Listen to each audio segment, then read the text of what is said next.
Hey guys, welcome to the Marissa Effect, the podcast where real talk meets deep connection.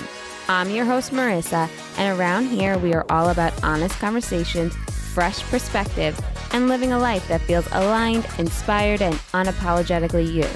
Whether we are diving into relationships, wellness, or those aha moments that shift everything in life, this is your space to grow, laugh, and feel seen. I'm so happy you guys are all here with me, so let's go ahead and get into it. Hey guys, welcome back to the Marissa Effect. This week on the episode, I have my friend Dani here. Dani was a part of my journey when I was going to get my yoga certification. So I have my 200-hour YTT, and she was kind of a big face, a big member of my yoga community then. She has then kind of been on her own spiritual journey and traveled a lot. So she has a lot to share and a lot to give back. But this episode, the why to this episode is really just to shed light on what intuitive guides are and how to tap into your spirituality. So I'm happy to have her here. And I thank you, Dani, for coming on this week's episode. Thank you so much for having me. It's such a privilege, and I remember your journey so well, like it was yesterday, and it was quite a few years ago. So really excited to be reconnecting and sharing whatever feels important. That was, I think it was a little after COVID, but yeah, it was quite a few years ago. So when I start to reflect on things, I'm like, oh, wait, like things are changing throughout the year. Like sometimes I'm like thinking like, wow, I'm still doing the same crap. I have the same job, but that I had, but there are things that changing and evolving. You just have to like take a minute to remind yourself of the things you've done, you know? So that really reminds me. So many years ago, when I first started getting into all of the spiritual stuff, it happened very spontaneously. And everything seemed so new at the time. So everything was novel. The way that I saw the world looked so different. These insights that I had seemed so profound. So everything in the beginning it was fresh, it was exciting, it seemed larger than life. And at a certain point, something shifted and it just became my norm. And I remember I was talking to a mentor of mine, and I said, I just don't have those same grand experiences anymore. My vision doesn't shift the way that it once did, and the awarenesses just don't seem as profound as they once were. And she took me through an exercise and gave me the opportunity to reflect. And what she really helped to illuminate was that it wasn't that I wasn't having those experiences, it's that it became commonplace, right? Mm-hmm. My vision was expanded, it just was perpetually expanded. So relative to where I first started, like back in the day, it seemed like such a strong juxtaposition, but then it Mm-hmm. just became my new norm. And the revelations that I get still happen, they just happen on a daily basis. And so it didn't seem as novel anymore. So the invitation that I would extend to you, and what I offer to a lot of people who have gone through these spiritual journeys, is like if we really do take an opportunity to reflect back on our journey, the shifts are very profound, and generally they're compounding exponentially. Yeah. So that kind of leads me to my first opening question for you is kind of like for anyone who doesn't know, you describe yourself and your work as you're an intuitive guide, right? Yep. So if somebody didn't know or somebody was like, what the heck is that? Like, you know what I mean? Some people get a little woo. So how would you describe your work and like how did you tap into this? Oh, okay. So how I describe it and how I tapped into it are two wildly Yeah. different questions, and I will answer both of them. But how I describe what I do is I have the capacity to understand the why behind the what. So I love that you started your podcast with this episode with the why behind this podcast is, because understanding why we do what we do is one of the most impactful opportunities that spirituality actually affords, which most people think of spirituality as being able to escape reality. or being able to have these esoteric and profound experiences. And what I have come to understand and what I do in my work is ground and anchor the experience that you're having as a human in your why. And the why, the essence, is what I consider the most spiritual aspect of existence. And so I help people discern the whys behind their whats. So I'm my superpower, as I like to call it, or my party trick, is that I can do something called enter people's field. So, on a woo woo sense, it's like it's a lot of energy, and I see things, and I hear things, and I feel things. And once these feelings and sensations and awarenesses come up, I have access and understanding about people that they may not otherwise have shared. Mhm. Um, and while it sounds very woo and very esoteric and like some sort of psychic mind trick, it's actually a capacity that each and every one of us has. I've just honed it. And so, what that means is when I talk about accessing people's fields, every single one of us has information that we store, right? Mhm. So anything that we've ever experienced in our life, any belief system that we hold, any relationship that we've ever had, everything that's ever happened, we hold remnants of it within our field. Some people Mhm. think of it as we hold it within our psyche. Some people think of it, we hold it in our tissue. All of that is true, but it's even more comprehensive than that. The field is the body, the mind, and the spirit. Oh, so everything. It's not just your Everything. energy field. Or is it your energy field? It is your energy field, Mm. certainly. But the way that I work on an intuitive level, not only energetically, but certainly as well physically. I had a client who was like, I think my ferritin levels are low. And I was like, let me take a look.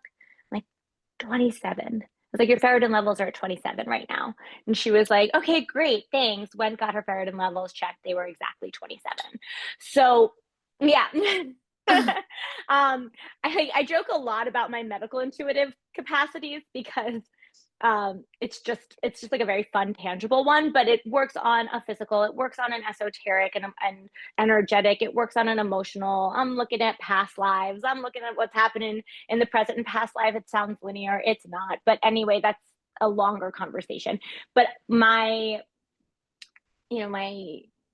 the gifts that I've honed over time, which we, again, I cannot emphasize this enough, we all have the capacity to read and understand fields, right? Okay.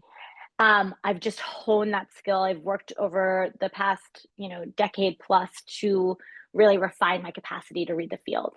Um, but but yes, I can look at it physically, emotionally, esoterically, you name it. And the physical ones are some of the most tangible. So people are like, oh, she's not totally full of it, right? If she can tell me what's going on physically, I've Your guided. feelings. Yeah. So What's they could, that? so if like you're describing something that they feel, they can like use their own data to be like, oh wait, she's not so far away from what I'm experiencing.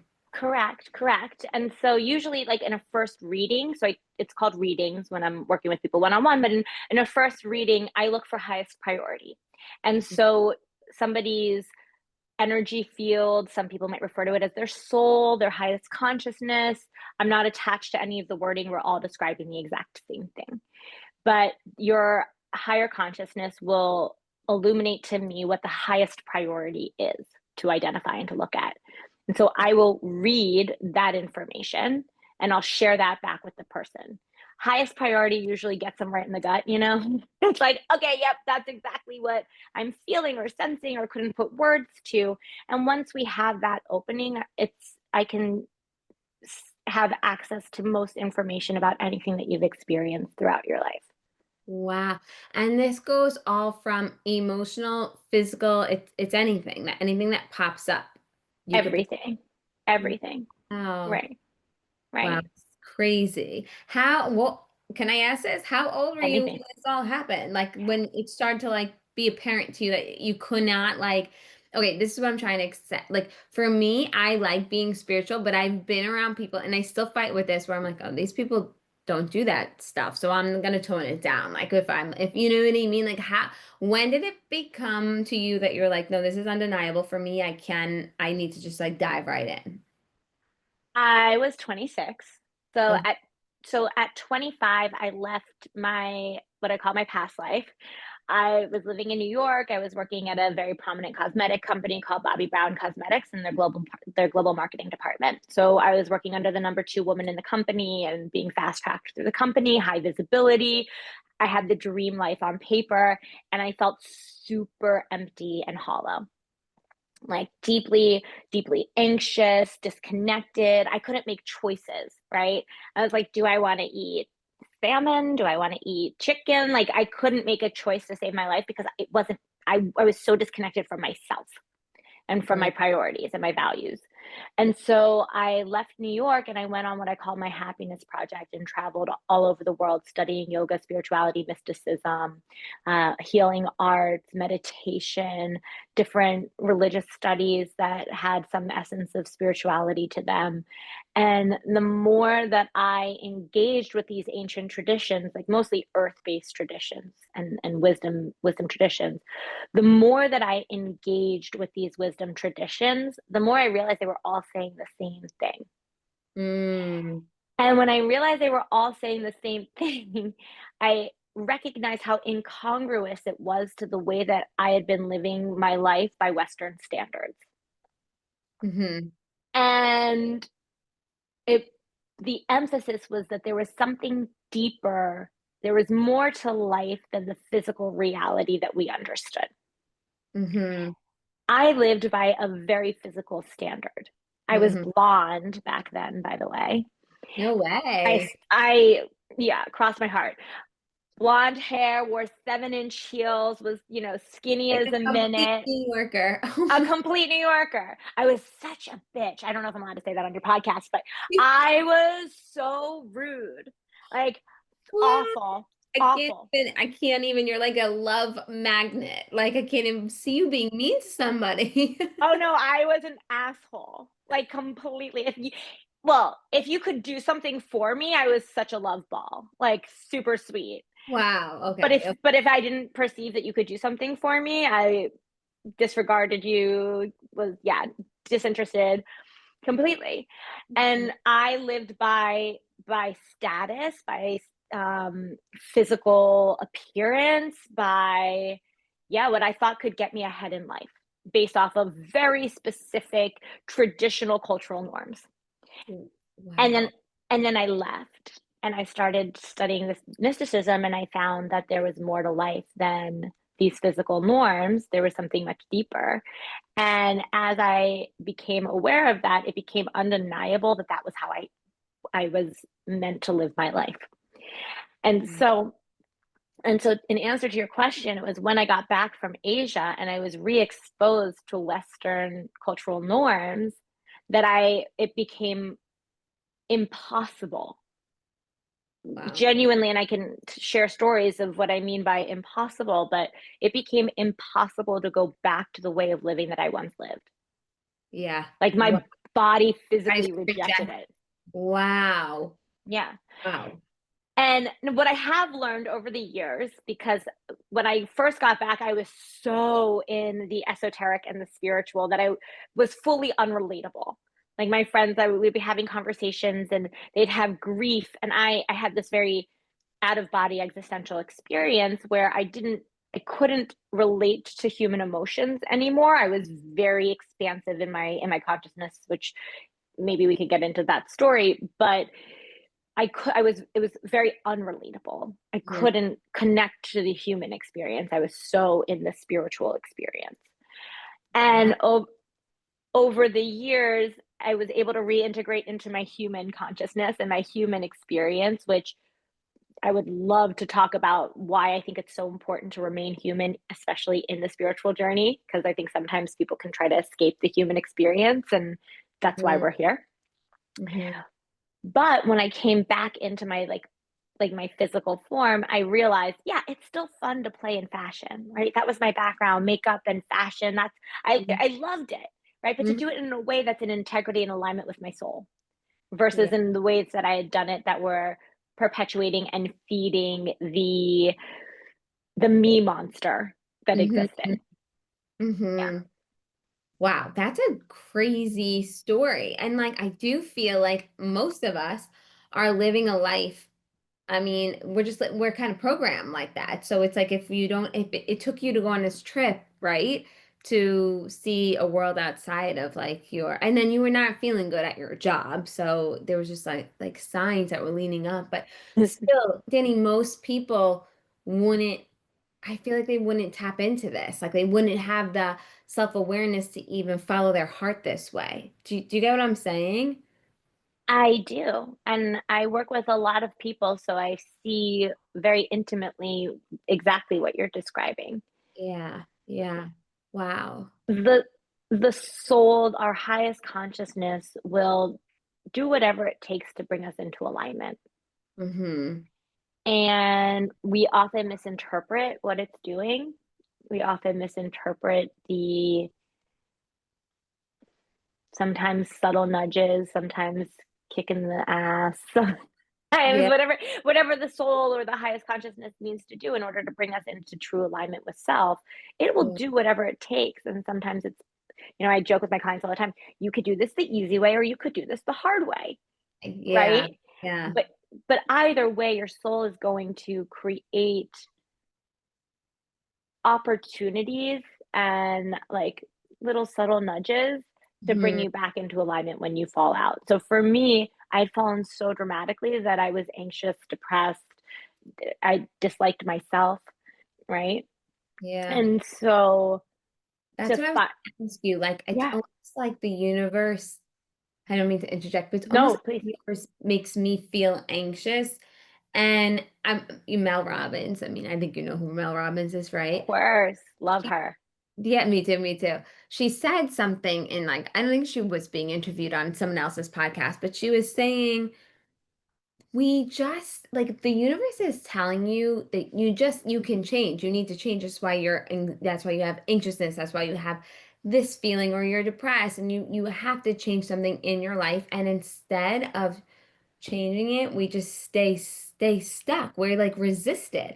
And we hate Yeah, the way we feel, but there's so much fear around the thought of change that we continue to like feed into and stay where we are. It's so yeah, crazy. yeah.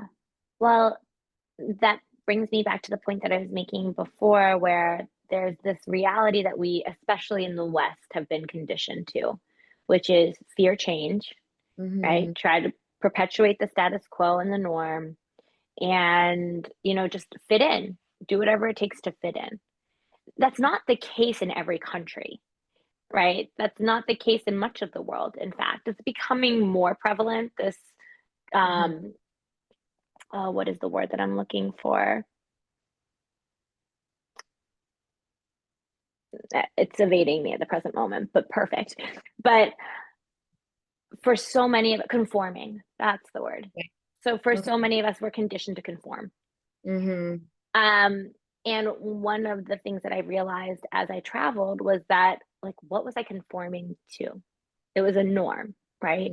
And there was one set of norms that I was conditioned to when I was living in the US. And then when I lived in other countries, the norms were completely different. And Hmm. so having exposure to new norms, to new ways of existence gave me the opportunity to recognize, like, it shook up my perspective and gave me Hmm. the opportunity to realize, like, I can shift in any given moment to fit a new norm. So what's Hmm. the norm that my system, my personal system wants to be Hmm. to be regulating towards? So Hmm. rather than just like it has to be this way or it has to be that way, it's like, okay, let me get in touch with the way that is actually attuned and aligned for me. Yeah. Yeah. But most of us are very scared to get quiet because it means that we no longer can conform. And I think getting quiet here in America is just hard. It's just hard. We're such an overstimulated population. I think other countries are just as equally attracted to their electronics, but like I do feel like it's just hard. And I think we have an overprocessed diet here. So there's a lot of things that are keeping a lot of people away from quieting down. Like I work in a school, so I just see a lot of came up today actually, so it's like perfect that I get to share this, but like a Yeah. student is like on their Chromebook and the schools give the Chromebook to these children because that's how we teach them through Google Classroom, through these Google Chromebooks, which are tablets.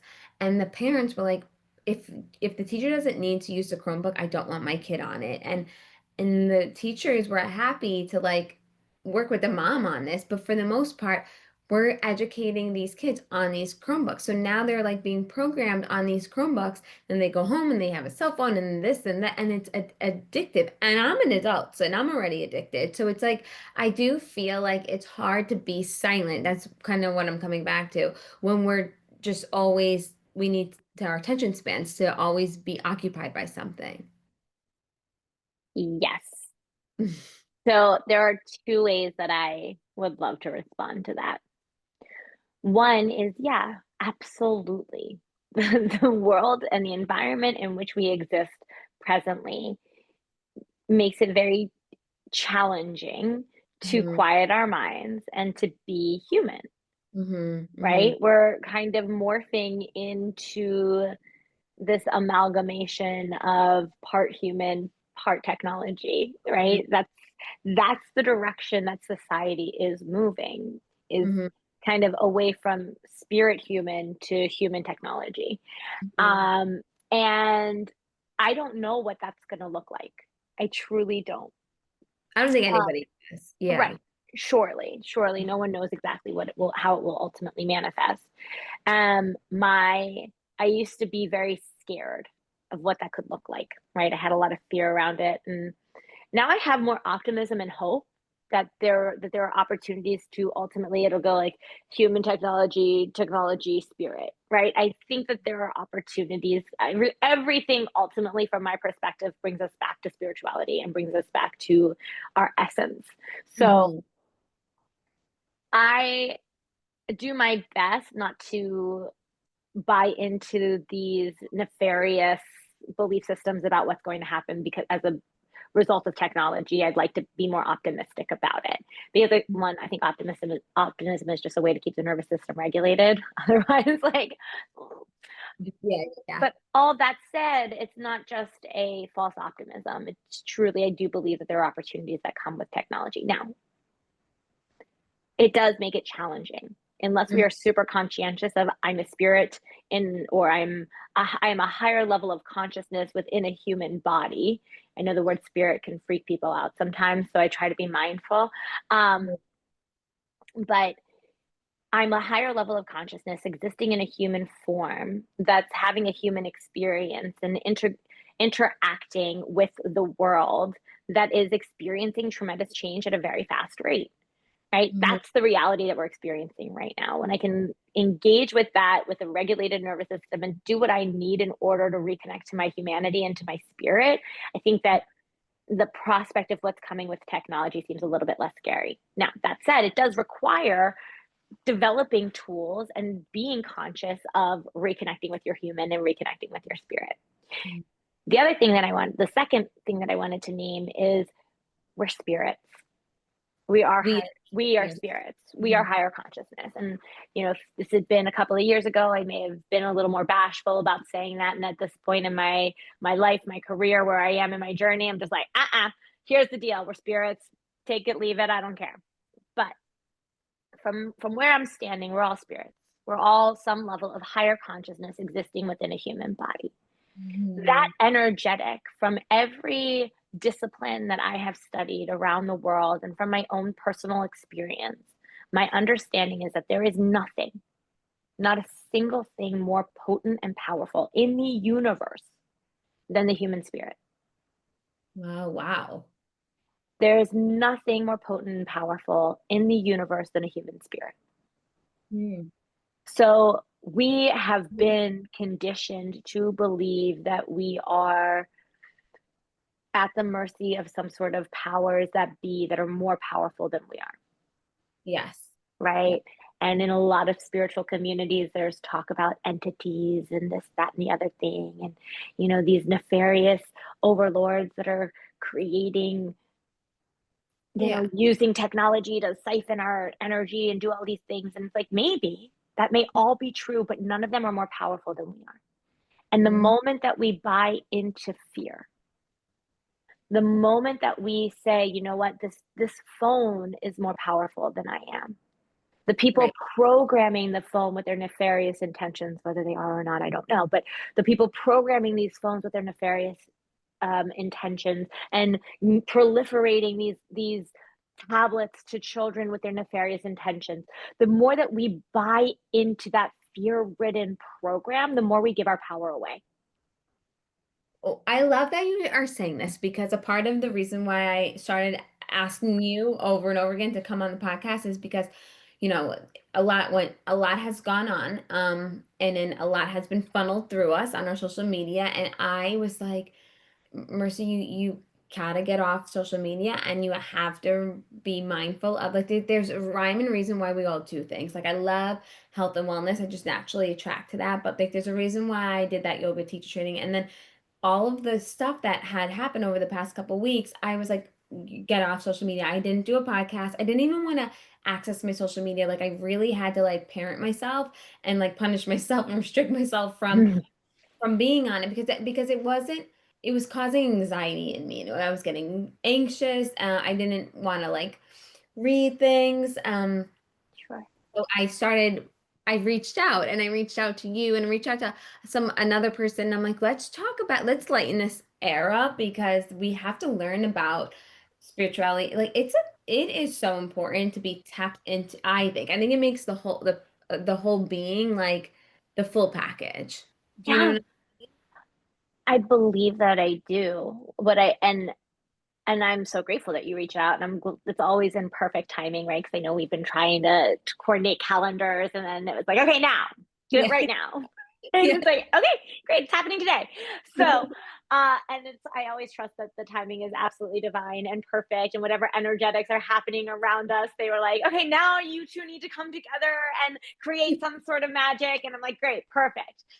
So and it's so easy. It's so easy. If we forget that we are spirits, if we Hmm. forget that we are the literal most powerful energetic in the entire universe, Mhm.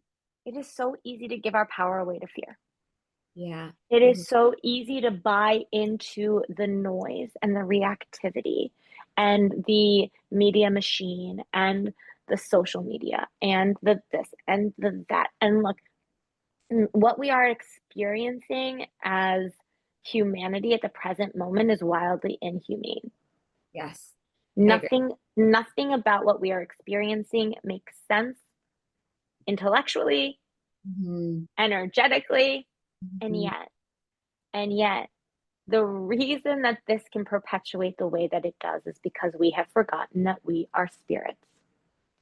We have forgotten how powerful we are. Mhm. We have forgotten that we're all completely interconnected. Yeah. Like Yeah. we've genuinely, and it's not just, when people talk like we're all one. This is not just a nicety that we are all one. We are literally made of the absolute same particles on a physiological sense, in a physiological sense. Mhm. We are absolutely made up of the same energetics, right? Mhm. We are the exact same, just manifestations walking around in different forms. So I Mhm. don't know if you've ever seen on socials, because sometimes they do promote really good things too, but there's this image and it's of like the earth, and then underneath the earth there's like it's like a hand, right, and with like a face, and then like little fingers, and each of the little fingers represents a little human, and then like there's the earth, and it's like the fingers look separate from the rest of the hand and it looks like humans. And it was like, yeah, God just pretending that it's separate beings on earth, right? and and I think about this all the time. Like we're walking around disconnected as these individual humans, but if you look underneath it all, or behind it all, or above it all, whichever perspective, it doesn't matter. There's no up, down, right, or like left. So, but if you look behind the veil, what you see is there's no separation whatsoever at all. Mhm. And So And if we remember that, when we remember that we are unequivocally the most powerful energetic, we are creating all of reality. We are co creating all of reality. There is nothing more powerful than us. not a single thing. Yeah. And when we recognize I am co creating reality just as much as anybody else is co creating reality, that means I am empowered to make a choice to create change in the world that I want to see. Mm-hmm. When we truly remember that and we remember who we are, we wake up to the benevolence, the potency of what and who we are. The existence that we're experiencing at the present moment cannot sustain. It just can't. Mm-hmm. So, okay, thank you for coming to my TED Talk. No, I loved it. That's what I have to say about I that. you know how I felt about you like the first day I met you, and like you have the no, like something was bigger than you. I feel like to kind of gravitate you into this world because it's such a purpose for you. And not everybody has the same purpose, of course. Like we all have different talents, and we all have different talents, things that make us unique, but I'm happy you listened and had the confidence in yourself to kind of go your own way because you figure you're able to like move mountains and help people and explain things on this level that is really hard for people to comprehend. And there's a confidence level to talking about spirituality that don't think we talk about enough because I think a lot of people want to be kind of like what you described before, fearful of it, or that's a little woo woo and like fake because we can't prove it like by showing, you know what I mean? So I think you were meant to be on this path. Like Mm. I just feel it. Another thing that I always found, I'm like obsessed with twins because I think twins are Ah, I do. I think that alone is magic. You know what I mean? And you do have it this is. beautiful twin sister, and she does something different, but a little similar too. And I Totally. right? And how do you think that that played into your role in like calling you in, or how did it happen first?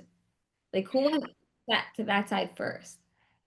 Who went to the spiritual Yeah, side like was first? she more spiritual? Like what It called? was me. Oh, no way! Yeah. Um, Really? yeah. So, I mean, it was within a matter of months, though. But we joke. So I was the first one born, and we joke that I'm consistently just paving the path because I was first born. I was the first one to go to leave up my past life and come into this new dynamic. And she, very shortly after I started meditating and traveling, studying mysticism, she was like, "My turn. I'm going to go too." And she's done that as well. And very complementary work to what I do, but we have different skill sets, I would say, for sure. Very, very complementary, but different. So cool. But yeah, I do believe that like twins are alone are put on this earth that have their own, it's just magical, the whole like concept of twins. So remember when you told me that, I'm like, wait, no way, there's two of you. And that just made your story even more cooler and attractive to me. I'm like, what else can you teach us? Ah, well, my sister, I just want to acknowledge her because she's constantly anchoring us back to, we incarnated here together for a reason. What are we going to do with this magic? And a lot of my personal journey, because we have our inner personal journey, and then we have our connective familial journey, and then we have our societal journey where we were born, and then we have the whole human journey. But part of my like little human journey was about individuation, being my own person, allowing my voice to be heard, not standing in the shadow of anyone, really giving myself permission to be seen, all of those nuances. And it took me really anchoring into that healing to finally come back to, oh, right, yeah, we do get to work together. Because before it was resisting in order to be like, well, I'm my own person. We Yeah. don't have to do, we don't have to do things as twins because I'm a big girl, my own person, right? And that was important. I needed to anchor that. I needed to learn what it was like to individuate and be my own person. But the funny piece was that as soon as I did come into my own individuation, it was like, oh hey, Twinnie, like we have so much we get to do together. She's like, I know, I've been waiting. But it's great. Cool. Yeah, it really is. So you have traveled a lot and I remember I was going to some of your circles that you were hosting. Are you Yeah. still holding space for people like that? Like what is your day-to-day look like in helping others? Yeah. So I do a lot of space holding. Often, most often now, it's in one-on-one, in the one-on-one capacity. I so I've been traveling around a lot, so I haven't anchored to facilitate women's circles as much anymore. When we knew each other back in the day in Florida, I was really grounded and anchored, and so it was on a monthly basis that we'd have these women's circles. And now maybe once every 6 months I'm holding women's circles, but I'm saying it here now. I'm setting a very clear intention that I get to host consistent women's circles, whether that's virtually or in person, but I would like to do that because I do perceive that women coming together, being vulnerable, connecting, supporting each other, that is the medicine that this planet needs more than anything. Like when we come together, we are the medicine and wisdom keepers of the spirit realm and of the earth realm, and to be able to come together and heal together heals the earth. Yeah. Yeah. So so I will look forward to doing that. So thank you for planting that little seed. Yes. Um, Mostly I work one on one, guiding people, helping people understand the why behind their what, um, working I on, love that mission statement because I yeah, feel like once you help somebody get clear on that, nothing can stop them now. completely, Yeah. completely, completely. When we are truly clear on our why, it doesn't matter what gets in the way. We become like a heat seeking laser, right? Yeah. Like, Yeah. okay, I am attuned to my why, and nothing can get me off of that, Yeah. Yeah. right? So it's really easy to get pulled off of our mission and our vision and our purpose if we don't have a clear sense of why, right? Because we'll say, oh, shiny object. Oh, that person told me that this is more important, or this person said that, right? And we're very, very easily influenced as humans. But when we Mm. have a why, it doesn't matter what anybody has to say. It's an internal motivation versus an external obligation, right? Yeah. Yeah. And so when we get connected to that internal motivation rather than the external obligations or the external noise, Mhm. we become truly, truly, truly unstoppable. And we become ninjas of reinvention, just like Yeah. constantly reinventing ourselves in order to stay so clear with our why. So how do you help somebody tap into their spirituality practice? Like, what are some tools that you can advise or recommend Mm-hmm. to somebody who wants to be I, more? I, the easiest is connect to nature. Hug a Okay. tree.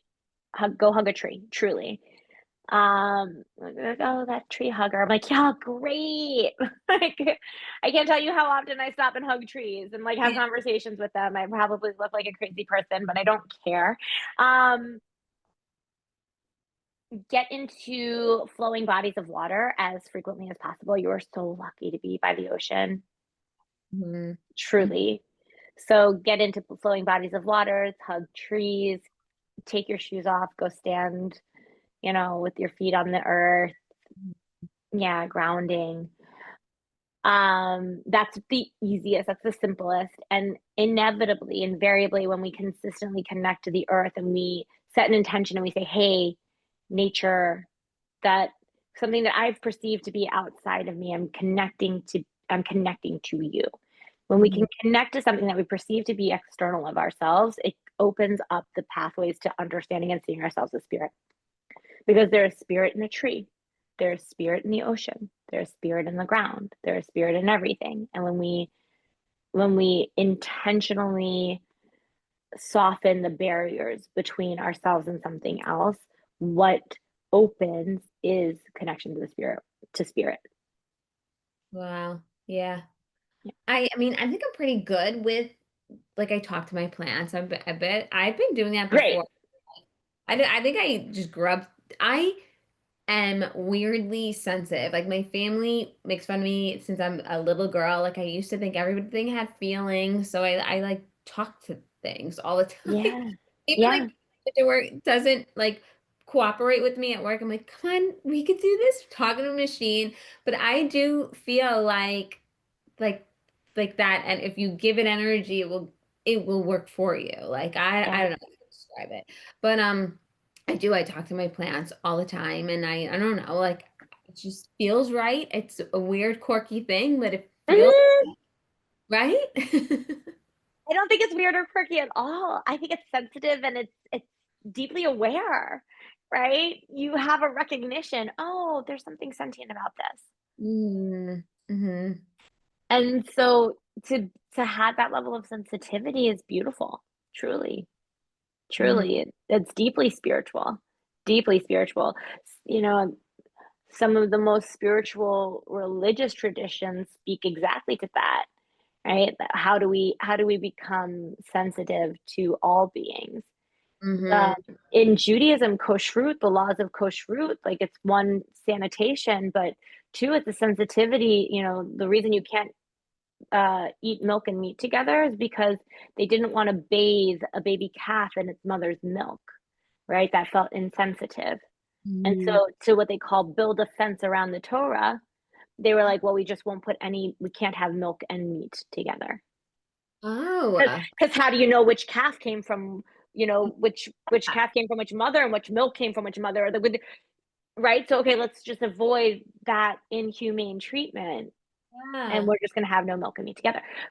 So a lot, and that's not the only tradition that does it, but there are so many spiritual traditions that are very deeply considerate of how do we treat things with reverence, how do we treat other beings, whether it's an animal or a plant, something that's sentient, how do we treat it with love and reverence. I mean, Judaism goes so far as to cover challah, bread, right? It's like, well, we don't want to make the challah jealous, right? That's next level. But when you have that level of consideration, that Yes. level of care for other beings, even ones that aren't alive, but you say, Mhm. oh, that is connected to me. I am connected to it. There is no separation. I want to Mhm. be mindful and sensitive of it. To Mhm. be that level of mindful, that level of considerate, there's no way that war could exist.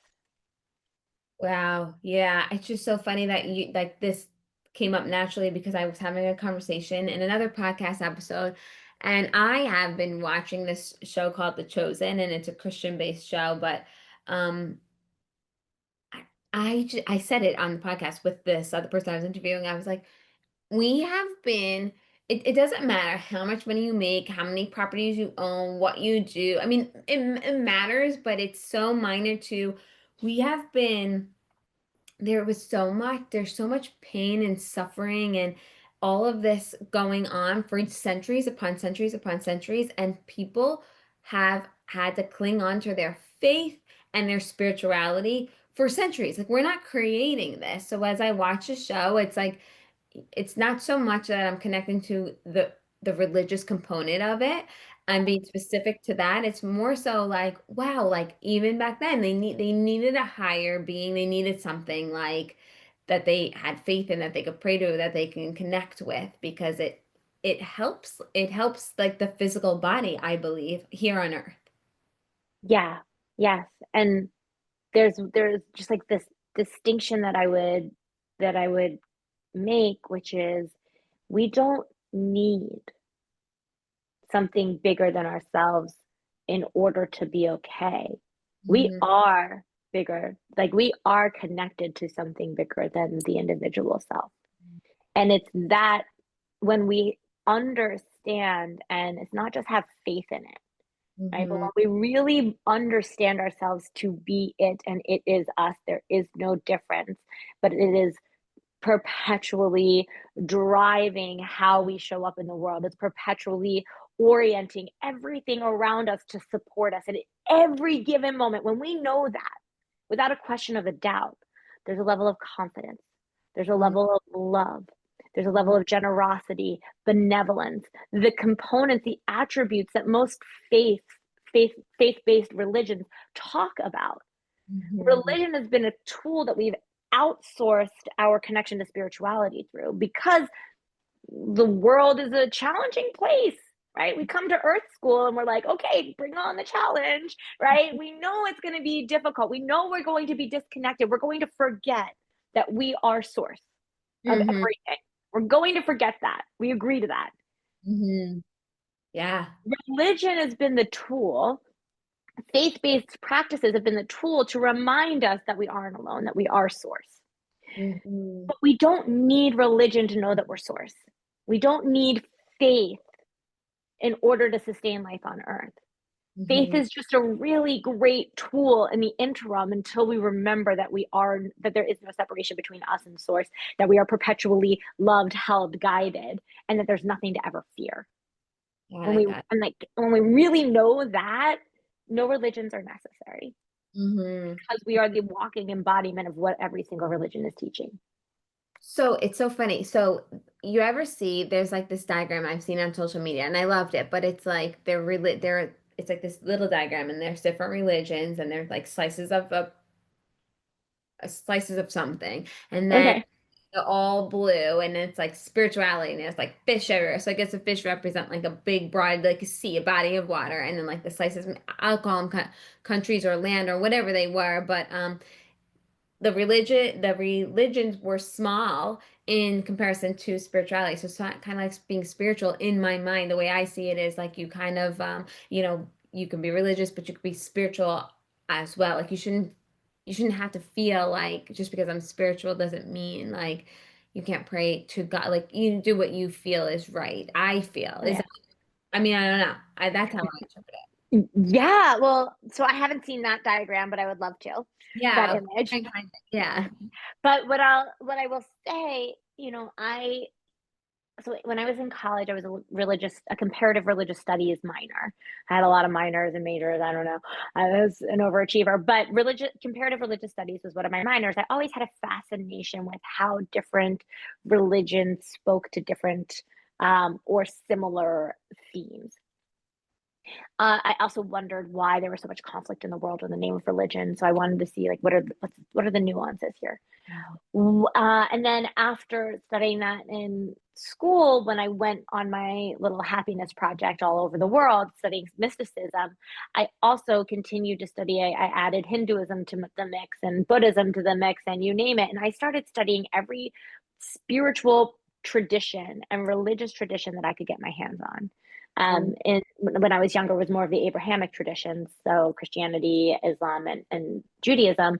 And then I started doing some of the more like Eastern religions like Hinduism and Buddhism and Jadeism and you name it. Now I've probably looked at all of it, but maybe not. If there's something more, like bring it on. And I always want to learn more. But what I've come to find is that each of these traditions, in their own way, use a different type of language to bring us back to connection with self and source. Oh, got it, got it. And so religions are a tool. And I could get backlash for saying this, but this is how I perceive it. Um, Religions are a tool. They Mm, aren't the answer, but it's like, the finger pointing to the moon.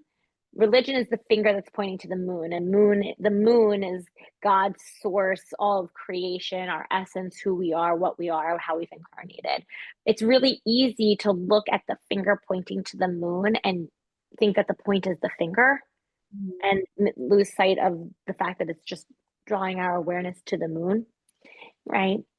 mm. Uh, and the truth is, we're going for the moon, not the finger pointing to the moon. And we get caught on the vehicle, we get caught on the finger, and we mistake that for the moon itself.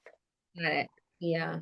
And but all religious practices have, to a certain capacity, the or to a certain extent, the capacity to lead us back to the moon, Mm-hmm. right? But we can't be attached to the vehicle, from my perspective, Yeah, because yeah, it's yeah. and look, one vehicle is going to be great for one person and terrible for another, right? If I'm 7 feet tall, a little sports car probably isn't going to be the vehicle that's going to get me there the best. I'm going to need a big SUV, right? So there's no one right way to get to the moon. There's no one right way to get to I am a spirit in a human body. Yeah, yeah, yeah. Whatever gets you there is perfect. Yeah. Just remember it's coming back to the why behind the what. The Mm-hmm. why isn't I'm a religious person. The why Mm-hmm. is I'm a spirit in a human body and I'm using religion as a tool to get back to my spirituality. Mm-hmm. But if we forget our why and we get focused on the what is I'm a religious person. Got it. I see what you're saying. Yeah, yeah. Wow. I mean, that's a good guiding tool, like to keep yourself kind of focused Yeah, and yeah, and not get attached. I'm an attached human being. Like I'm working on that every single day. yeah. Hard. It's hard not to get attached to how an outcome or how you wanted something to go. Like it's hard to relinquish control for every little aspect of your life. And I know it's like needed, but I mean, it's crazy, you know? So especially for those who are like planners, I'm not even a planner, I'm more type B, but it's a challenge. Like that alone could be a full life, like challenge for you for your whole entire life. You know what I mean? Yeah, if we let it be, Yeah. definitely. Mhm. But again, that's where coming back to our why is so important. Yeah. Come reconnecting to who we are as spirits is so important because when we're attached to the outcome, when we're attached to the experience itself, when we're Mhm. attached to the defined, tangible things, I don't know how I have a better word for it. When we're attached to the results, Mhm. we can get so caught and stuck and resistant to change. When Mhm. we are really committed to our why, to our power, to our essence, and to like our purpose, Mhm. it's easier to relinquish control over the tangible outcomes and results. Mhm. Okay, I'm committed to this result, right? I'm Mhm. committed to it. I'm declaring that I am committed to this result. This is the outcome I want to see happen. Mhm. Why behind that result is everything. So Mhm. I'm committed to going to teach 100 people in Mhm. a foreign country. My why for teaching 100 people in a foreign country is because I want 100 people to have exposure to um, a new way of thinking so that they can be change makers in the world and get outside of their ways of being so the world becomes the most empowered place possible. My Mhm. why is because my purpose in this lifetime is to support people in knowing that they are enough. And whatever it's going to take to get them to know that they're enough, I'm willing to do it. Now, I might be the commitment is I'm taking 100 people to a foreign country and we're going to go have a supernatural experience so that they can, transform the world. Mhm. Going to the country is actually not the why though. That's the what. The why is people get to have transformation and change the world. If it turns out that bringing 100 people to a foreign country isn't actually the vehicle to do that, I'm going to pivot really fast. And just change that aspect. Right. Mhm. Because what I realize is actually if I take 10 people to a retreat house and I work with them really intimately, then they have the capacity to affect 100 people who have the capacity to affect 100 people. That's 1,000 people on the front end. And then another, I don't know, times Um, another 100, yeah. whatever math and stuff, add zeros. But that's way bigger impact. So I may find that my original plan, I get to pivot and I can be okay with letting go of the original plan because it was never about the plan to begin with. It was about how do I have the biggest impact? So empowering. I Yeah. aspire to be a thinker like, yeah, I mean, one day, I don't know, I work on these aspects all the time, but I Do you mean, know what your why is? What's your so why? I'll tell you my why for the podcast. My why for the podcast is because I do feel like my podcast is like a part of my identity at this point, Mm, like a passion project. That's what my friend called this. I'm like, okay, I'm okay with that figure of speech, but I my why for the podcast is to bring to keep people staying connected. Like I know I how I felt like for a few years, like I just stayed in this stuck, kind of depressed, anxious, low vibe for a long time, and I masked yeah. it a lot with activities and things to do, but like I was not conquering or getting to the root of anything of any of that, right? So Yeah. always wanted to do a podcast. I've been listening to podcasts for a very long time, and a lot of them help me. They give me some tools and stuff, but I've always said like I want to do this. Like, I want to bring on guests and have these talks because more so, yes, I want to keep growing, but I want others to hear these stories from different backgrounds, different specialties, and get inspired because one day they won't want to feel the way they feel and they'll hear a story and maybe they'll take action or maybe they'll go try a gym class because they haven't worked out in a million years and they keep hearing working out, moving your body, it just helps so much. You know what I mean? And like maybe hearing somebody talk about how it impacted them or a fitness studio that they started will get that person out of their comfort zone. So like that was my why for the podcast. Like even taking off right now, like I'm like shy about going on TikTok or talking into my screen to my followers because I don't really have that many. I'm growing and stuff, but it's only a couple months old. But I'm like, I don't know. I just feel like if I keep interviewing people that like this alone, just recording this alone, even if one person listened to it, it still satisfies the need that I need to do it because I know it's there and it will be there as a resource for somebody to listen to when it's the right time for them. Does that make sense?